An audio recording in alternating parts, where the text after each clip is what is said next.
हरे कृष्ण, आप सभी का स्वागत है फिलोसॉफिकल सीरीज में। मैं हुजरी चैतन्य चंद्र दास। तो ये कहानी है एक बड़े भक्त की, विट्ठल की। जो बड़ी भक्त थी उसका नाम था कान्होपात्रा। कान्होपात्रा का आज हम देखते, आज भी छोटा सा एक मूर्ति है विट्ठल के मंदिर के लिए। हम जब दर्शन के लिए जाते हैं वहाँ पे कान्होपात्रा का छोटा सा एक समाधि जैसे है, जहाँ से वो पेड़ आता है और वो पेड़ अभी भी बढ़ रहा है। तो एक कान्होपात्रा जो थी ये मंगलवेढ़ा से थी। नज़दीकी पंढरपुर से नज़दीक ये मंगलवेढ़ा गांव है, वहाँ पे वो रहती थी। उधर उसका जन्म हुआ था। हालांकि उसका जन्म जो था बहुत ही नीच परिवार में, यानी जो एक वेश्या, एक प्रोस्टिट्यूट की पुत्री थी, एक प्रोस्टिट्यूट की पुत्री थी। और वो बहुत ही भगवान की बड़ी भक्त थी जन्म से ही। तो उसको पता नहीं था उसके पिता कौन है, क्योंकि उसकी माँ जो थी एक प्रोस्टिट्यूट थी, वेश्या थी। अलग अलग लोग आके उससे संग करते थे, इसीलिए वो कान्होपात्रा जो थी उसको उसके पिताजी का नाम नहीं पता था, सिर्फ माँ के साथ रहती थी।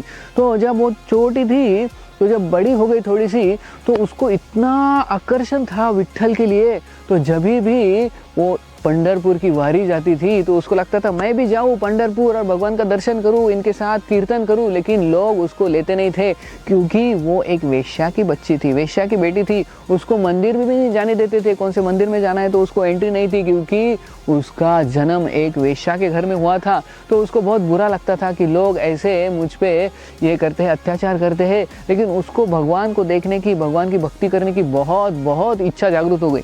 तो वो जैसे जैसे बड़ी हो गई तो वो बहुत सुंदर थी, और जैसे बड़ी हो गई तो लोग उसको बुरी नज़र से देखते थे, क्योंकि वो वेश्या की बेटी थी। तो लेकिन उसको इसमें कुछ इंटरेस्ट नहीं था, उसको सिर्फ भगवान की भक्ति में ही इंटरेस्ट था। लेकिन मंदिर जाने नहीं देते थे उसको, लोग भक्ति नहीं करने देते थे, वारी में नहीं जाने देते थे। तो ये कान्होपात्रा जो थी घर पे ही मन में भगवान का चिंतन करती थी, विट्ठल का चिंतन करती थी। लेकिन लोग उसको बुरी नज़र से देखते थे, क्योंकि वो एक वेश्या की बेटी थी। तो जैसी बड़ी हो गई वो बहुत बहुत सुंदर हो गई।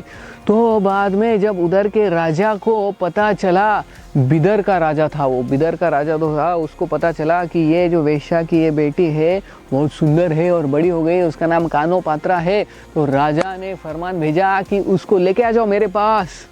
तो जब वो सिपाही आके कान्होपात्रा को बताता है कि राजा ने तुमको बुलाया है बिदर में, तो कान्होपात्रा को लगता है अभी तो मुझे कोई बचा नहीं सकता। ये राजा के साथ जाऊंगी तो राजा मुझे एक्सप्लॉइट करेगा ज़रूर, और मुझे ये कुछ नहीं चाहिए, मुझे बस भगवान की भक्ति करनी और कुछ नहीं करना है। लेकिन अभी राजा के सिपाही आए थे, अभी बचने का कुछ भी मार्ग नहीं था।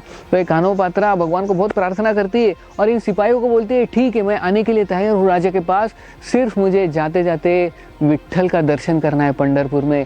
एक बार मैं दर्शन कर लूँगी, फिर आपके साथ आ जाऊँगी, राजा की सारी इच्छा पूरी कर दूँगी। तो फिर सिपाही बोलते ठीक है, नो प्रॉब्लम, चलो पंढरपुर से चले जाते हैं। लेकिन उसको तो लेके ही जाना है राजा के पास, क्योंकि राजा एक गलत किस्म का आदमी था और वो उसका शोषण करना था उस कान्होपात्रा का। तो कान्होपात्रा को ये सारे जो सोल्जर्स है, सैनिक लेके जाते हैं पंढरपुर में।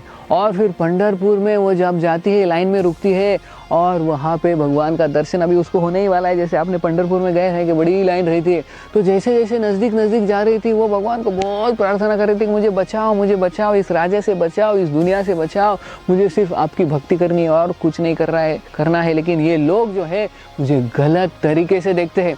तो जैसे ही भगवान विट्ठल के पास आ गई नज़दीक, और जैसे हमें पता है भगवान के पास हम जाते हैं तो हमारा माथा हम भगवान के चरणों में लगा सकते हैं।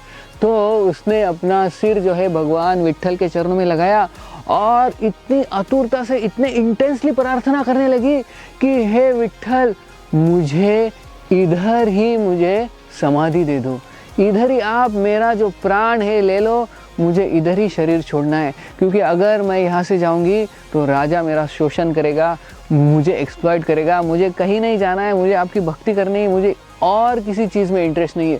तो इतने आतुरता से प्रार्थना करने लगी, इतने आतुरता से प्रार्थना करने लगी कि मुझे शरीर छोड़ना है, I want to leave this body. तो भगवान के चरणों पे अपना सर रखे वो इतने आतुरता से प्रार्थना करने लगी कि भगवान ने उनकी सुन ली और भगवान ने उनका वहीं पे प्राण ले लिया। और जो कान्होपात्रा जो थी, ऐसे ही भगवान के चरणों पे सिर रखा था उसने, तो सब पुजारी बोले अरे कितना देर हो गया, चलो चलो चलो चलो आगे। जैसे वो पुजारी आगे ढकलते तो देखा अरे हिल नहीं रहे, उसको थोड़ा ढकला तो उनको पता चला ये कानोपात्रा ने, ये स्त्री ने यहाँ पे प्राण छोड़ दिए। सब जगह पे हाहाकार हो गया, हाहाकार हो गया, सब लोग चिल्लाने लगे, बाप रे, फर्स्ट टाइम हिस्ट्री में ऐसा हुआ कि किसी ने भगवान के चरणों में देह त्याग कर दिया। तो फिर बाद में सभी पुजारियों ने उसका उधर ही साइड में वहाँ पे समाधि बना दिया। जैसे हम एंट्रेंस में जाते हैं भगवान का दर्शन करने के लिए, उधर ही उसका समाधि है, कानोपात्रा।